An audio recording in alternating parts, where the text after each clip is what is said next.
In the sun-scorched cradle of ancient Nubia, a kingdom reinvented itself in fire and stone. From around 300 BC to 350 AD, the heart of the mighty kingdom of Kush shifted south along the Nile. The old capital, Napata, gave way to a new powerhouse, the city of Meroë. This wasn't just a change of address. It was the dawn of a new era.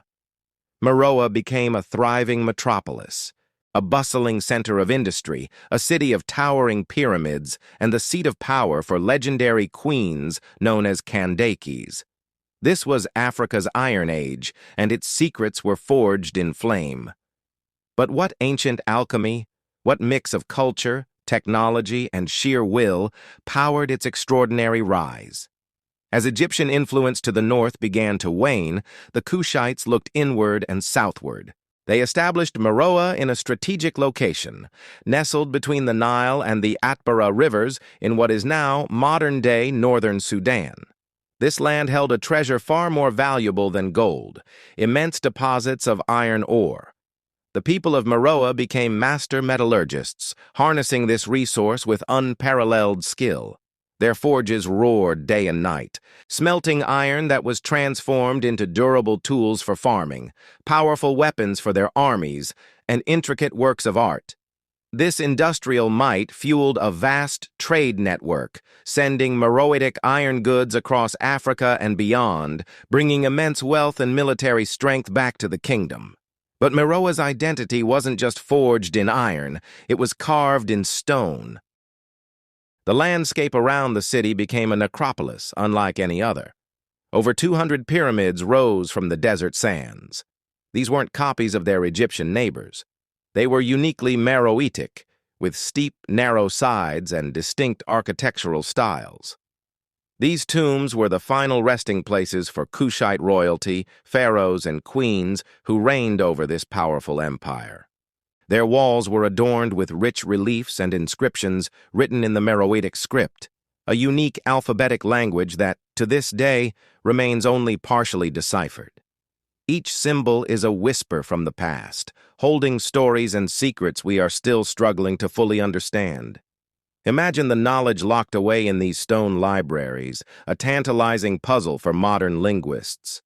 And who ruled this innovative kingdom?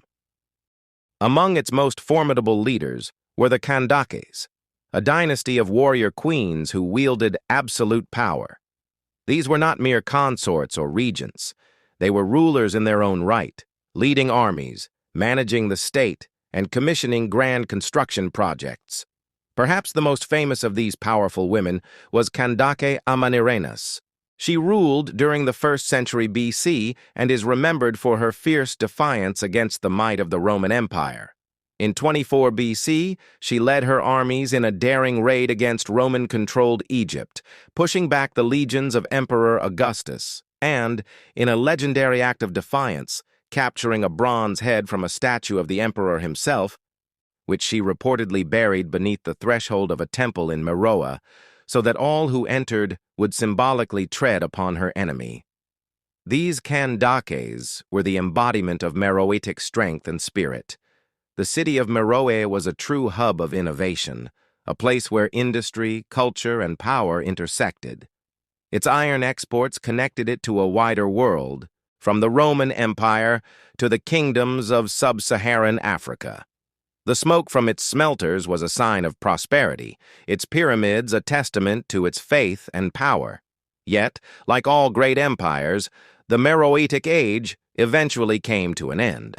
By around 350 AD, a combination of factors led to its decline. The rival kingdom of Aksum, rising to the southeast, began to challenge Meroë's dominance over trade routes. Environmental shifts, possibly including deforestation from the constant demand for charcoal to fuel the iron forges, may have degraded the land and weakened the kingdom from within. Aksumite invasions delivered the final blow, and the great city of Meroë began its slow decline, its iron legacy gradually buried by the sands of time. From a bustling, smelting hub to silent, majestic ruins, the story of Meroë is both inspiring and haunting. What were the beliefs of the people who worked these forges and built these pyramids? What stories do the undeciphered Meroitic texts hide? Were there political rivalries or social upheavals that hastened their fall? Secrets that lie beyond the reach of archaeology? The iron spirit of ancient Nubia endures in the legacy of its people and the monuments they left behind. But the full story of Meroë remains an enigma, forged in the fires of history and shrouded in mystery. In the sands of Sudan, what untold innovations and forgotten stories still smolder, waiting to be rediscovered? What are your theories about the undeciphered script or the kingdom's sudden decline? Let me know your thoughts in the comments below. I'm fascinated to hear what you think. And if you enjoyed this journey into the heart of an ancient African superpower, please hit that like button and subscribe for more deep dives into forgotten history.